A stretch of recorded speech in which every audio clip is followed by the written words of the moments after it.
Thank you, House Chair. The Democratic Alliance will not be Order, honourable supporting the members. nomination of Ms. Busisiwe Mkhwebane as the new Public Protector today.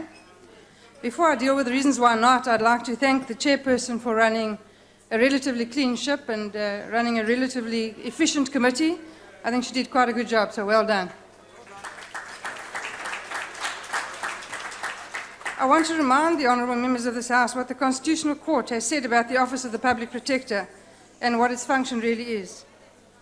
In the Nkandla judgment, the Court unanimously stated that, like other Chapter 9 institutions, the Office of the Public Protector was created to strengthen constitutional democracy in the Republic. To achieve this crucial objective, it is required to be independent and subject only to the Constitution and the law.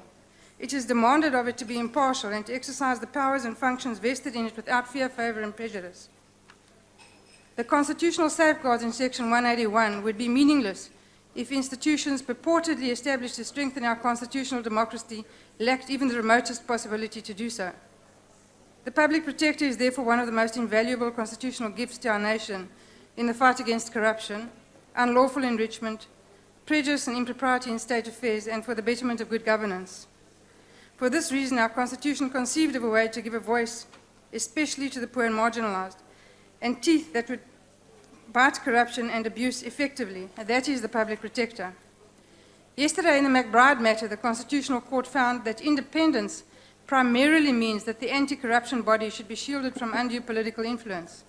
To this end, genuine political will to fight corruption is the key prerequisite.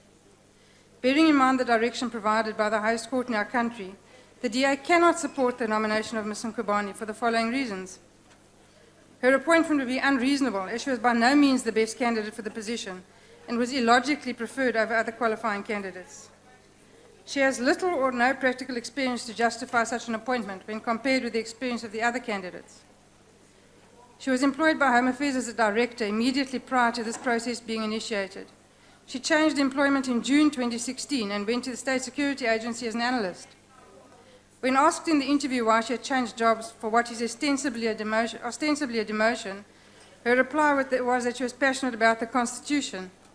Well, this is a noble value to hold, but it alone does not make her eligible for the position or separate her from other more qualified candidates.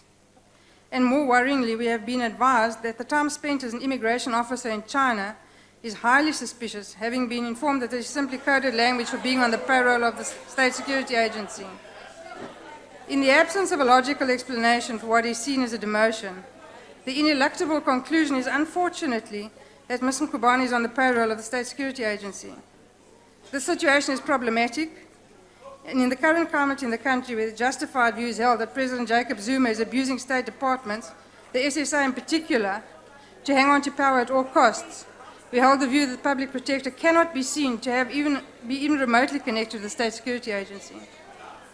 While this doesn't make Ms. Mkhwebane the worst candidate, it does not make her the best candidate either. Additionally, Madam Chairperson of the Order, honourable members. she could not confirm that she had acquired any combination of experience for a cumulative period of at least 10 years as demanded by the Constitution. Other issues that gave rise to concern and move us to be unwilling to support her nomination are the following. Both Judge Wiener and Professor Madola were stronger candidates in terms of experience and in terms of the quality of the interviews. Professor Madola as a candidate brings the added bonus of his involvement in the Special Tribunal in Rwanda.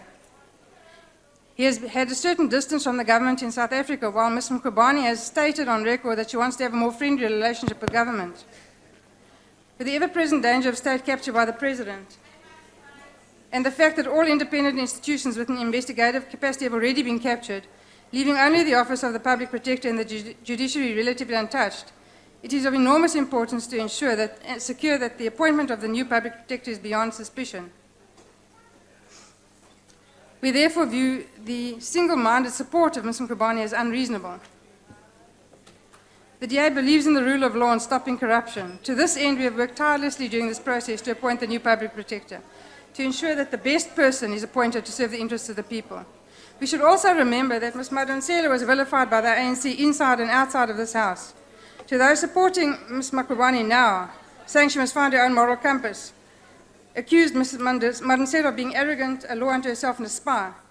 Do not for one moment lose sight of the fact that the Honourable Sophomoric Deputy Minister of Defence called Trudy Madonsela a CIA plant and accused her of undermining the ANC. We cannot risk Honourable another Member, your encounter. time has expired. We cannot risk these principles, and we cannot support the nomination of Ms. Mkhwebane. Order, Honourable Members, order.